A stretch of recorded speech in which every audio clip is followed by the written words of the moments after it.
So how should the DC Movieverse have started?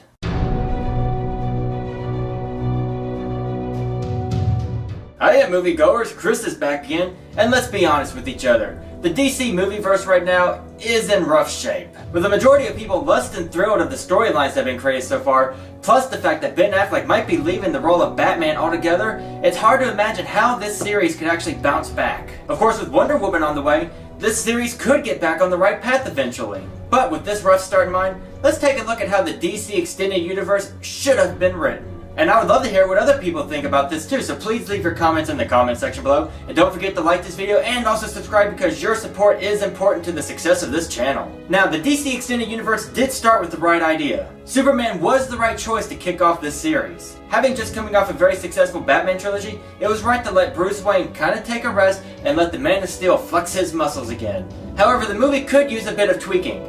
A shorter fight scene between Supes and Zords would have been much better, because let's face it, watching two invulnerable alien lifeforms battle each other for 30 minutes straight can get kind of boring after a while. Plus, Zod should not have died.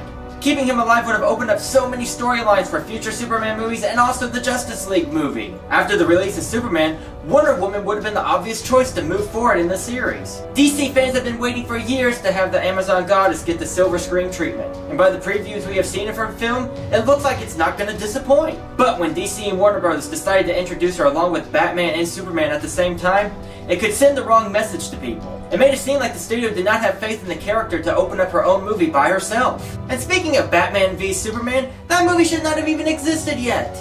Instead, it should have been a sequel to The Man of Steel, and nothing more. We've always seen the people of Earth being very accepting of Superman as their savior. Showing how real people of Earth would have reacted to an alien godlike creature could have had some very deep thought to it, and would have allowed us to explore and actually flesh out some more characters in the Superman universe. For instance, a more mature Lex Luthor, more mature than what we saw in Batman v Superman, could have been leading the public resistance against Superman, because here he sees a man that's actually more powerful than himself. Plus, Batman vs Superman caused this universe to skip over so many important storylines. An example of which, the murder of Robin. What's the point of just referencing this story just briefly in the movie, when it's such a key factor as to why Bruce Wayne behaves the way he does in Batman vs Superman? They needed at least one Batman solo movie before Batman vs Superman and before the Justice League movie. Sure, Batman could already have been an aged, seasoned crime fighter. You probably already know what Batman's backstory is. So this movie could actually focus on the backstory of another character, Harley Quinn.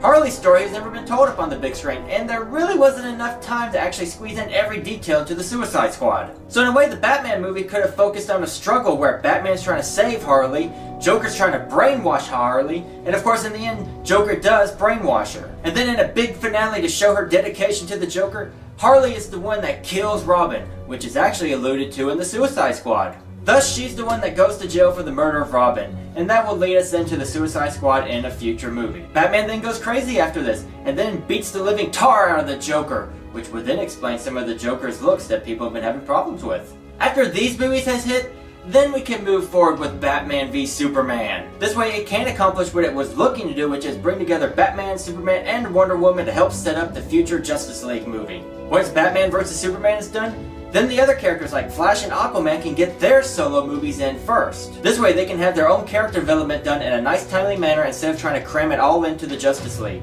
Besides, those meetings that we saw between Bruce and the Flash and Bruce and Aquaman that was in the Justice League teaser trailer, those look like nice little fits for like post-credit scenes after those respective movies. Now you're ready for the Justice League to hit theaters. Instead of rushing to catch up with Marvel and the Avengers, you've now taken your time and given each one of the DC characters the respect they deserve. Thus, that is how the DC Expanded Universe should have been written up to this point. But I'm curious to hear what other people think. How do you think this series should have been written? I want to hear your suggestions in the comment section below. And also, don't forget to like this video if you enjoyed it, and also subscribe to the channel so that you can stay up to date with all the videos coming out in the future. Okay, boys and girls, that's all the time we have for now. I'll be seeing you later, and I will save you a movie chair for the next video.